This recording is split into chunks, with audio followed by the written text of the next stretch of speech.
ایک یہودی کسی مسلمان کا پڑوسی تھا۔ اس یہودی کے ساتھ اس کا مسلمان پڑوسی بہت اچھا سلوک کرتا تھا۔ اس مسلمان کی یہ عادت تھی کہ وہ ہر تھوڑی دیر بعد یہ جملہ کہتا تھا: حضرت محمد صلی اللہ علیہ وسلم پر درود شریف بھیجنے سے ہر دعا قبول ہوتی ہے اور ہر حاجت اور مراد پوری ہوتی ہے۔ جو کوئی بھی اس مسلمان سے ملتا وہ مسلمان اسے یہ جملہ ضرور سناتا، اور جو بھی اس کے ساتھ بیٹھتا اسے بھی ایک مجلس میں کئی بار یہ جملہ مکمل یقین سے سناتا تھا کہ حضرت محمد صلی اللہ علیہ وسلم پر درود شریف بھیجنے سے ہر دعا قبول ہوتی ہے اور ہر حاجت اور مراد پوری ہوتی ہے۔ اس مسلمان کا یہ جملہ اس کے دل کا یقین تھا۔ اس یہودی نے ایک سازش تیار کی تاکہ اس مسلمان کو ذلیل و رسوا کیا جائے اور درود شریف کی تاثیر پر اس کے یقین کو کمزور کیا جائے اور اس سے یہ جملہ کہنے کی عادت چھڑائی جائے۔ یہودی نے ایک سونار سے سونے کی ایک انگوٹھی بنوائی اور اسے تاکید کی کہ ایسی انگوٹھی بنائے کہ اس جیسی انگوٹھی پہلے کسی نے نہ بنائی ہو۔ سونار نے انگوٹھی بنا دی۔ وہ یہودی انگوٹھی لے کر مسلمان کے پاس آیا۔ حال احوال کے بعد مسلمان نے اپنا وہی جملہ، اپنی وہی دعوت دہرائی کہ حضرت محمد صلی اللہ علیہ وسلم پر درود شریف بھیجنے سے ہر دعا قبول ہوتی ہے، ہر حاجت اور مراد پوری ہوتی ہے۔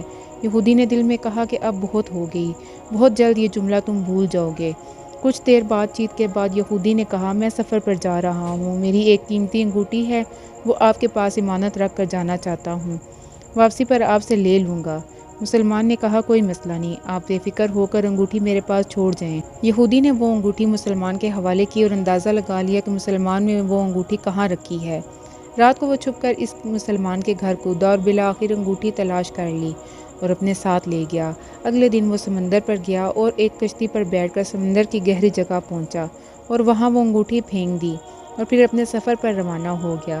اس کا خیال تھا کہ جب واپس آؤں گا اور اس مسلمان سے اپنی انگوٹھی مانگوں گا تو وہ نہیں دے سکے گا، تب میں اس پر چوری اور خیانت کا الزام لگا کر خوب چیخوں گا اور ہر جگہ اسے بدنام کروں گا۔ وہ مسلمان جب اپنی اتنی رسوائی دیکھے گا تو اسے خیال ہوگا کہ درود شریف سے کام نہیں بنا اور یوں وہ اپنا جملہ اور اپنی دعوت چھوڑ دے گا۔ مگر اس نادان کو کیا پتا تھا کہ درود شریف کتنی بڑی نعمت ہے۔ یہودی اگلے دن واپس آ گیا، سیدھا اس مسلمان کے پاس آ گیا اور جاتے ہی اپنی انگوٹھی طلب کی۔ مسلمان نے کہا: آپ اطمینان سے بیٹھیں، آج درود شریف کی برکت سے میں صبح دعا کر کے شکار کے لیے نکلا تو مجھے ایک بہت بڑی مچھلی ہاتھ لگ گئی۔ آپ سفر سے آئے ہیں، وہ مچھلی کھا کر جائیں۔ پھر اس مسلمان نے اپنی بیوی کو مچھلی صاف کرنے اور پکانے پر لگا دیا۔ اچانک اس کی بیوی زور سے چیخی اور اسے بلایا۔ وہ بھاگ کر گیا تو بیوی نے بتایا کہ مچھلی کے پیٹ سے سونے کی انگوٹھی نکلی ہے اور یہ بالکل ویسی ہی ہے جیسے ہم نے اپنے یہودی پڑوسی کی انگوٹھی امانت رکھی تھی۔ وہ مسلمان جلدی سے اس جگہ گیا جہاں اس نے یہودی کی انگوٹھی رکھی تھی۔ انگوٹھی وہاں موجود نہیں تھی۔ وہ مچھلی کے پیٹ والی انگوٹھی یہودی کے پاس لے آیا اور آتے ہی کہا: حضرت محمد صلی اللہ علیہ وآلہ وسلم پر درود شریف بھیجنے سے ہر دعا قبول ہوتی ہے اور ہر حاجت پوری ہوتی ہے۔ پھر اس نے وہ انگوٹھی یہودی کے ہاتھ پر رکھ دی۔ یہودی کی آنکھیں حیرت سے باہر، رنگ کالا پیلا اور ہونٹ کانپنے لگے۔ اس نے کہا: یہ انگوٹھی کہاں سے ملی؟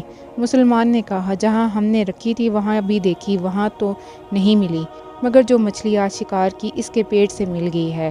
معاملہ مجھے سمجھ نہیں آ رہا مگر الحمدللہ آپ کی امانت آپ کو پہنچی اور اللہ تعالیٰ نے مجھے پریشانی سے بچا لیا۔ بے شک حضرت محمد صلی اللہ علیہ وسلم پر درود شریف بھیجنے سے ہر دعا قبول ہوتی ہے اور ہر حاجت اور مراد پوری ہوتی ہے۔ یہودی تھوڑی دیر کانپتا رہا، پھر بلک بلک کر رونے لگا۔ مسلمان اسے حیرانی سے دیکھ رہا تھا۔ یہودی نے کہا: مجھے غسل کی جگہ دے دیں۔ غسل کر کے آیا اور فوراً کلمہ طیبہ اور کلمہ شہادت پڑھنے لگا۔ وہ بھی رو رہا تھا اور اس کا مسلمان دوست اور مسلمان اسے کلمہ پڑھا رہا تھا اور یہودی یہ عظیم کلمہ پڑھ رہا تھا۔ جب اس کی حالت سنبھلی تو مسلمان نے اس سے وجہ پوچھی، تب اس نے نو مسلم نے سارا قصہ سنا دیا۔ مسلمان کے آنسو بہنے لگے اور وہ بے ساختہ کہنے لگا: حضرت محمد صلی اللہ علیہ وسلم پر درود بھیجنے سے ہر دعا قبول ہوتی ہے اور ہر حاجت اور مراد پوری ہوتی ہے۔